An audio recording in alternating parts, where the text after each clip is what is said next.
राधे राधे सांग मैंने welcome to my evergreen garden.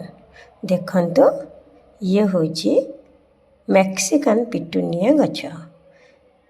Petunia दी प्रकार गोटे है शीत दिनिया सीजनल पिटूनिया आउ ये होची 12 मासी मैक्सिकन पिटूनिया। एटा 3 प्रकार कलर आसे पिंक वायोलेट आउ व्हाइट। मो पाखे 3टी जाक कलर अच्छी किंतु मते सबुठ बहुत भल लगे ये पिंक कलर पिटूनिया। या आपण एमती कियारी लॉन करी लगे पारे। आपको जदि आम रेगुलर पिंचिंग करवा आउ सजेक रखा ताहले बहुत परिमाण रे खरा दिने फूल फुटे।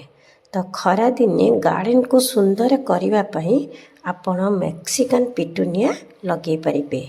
Thank you for watching. Regular cutting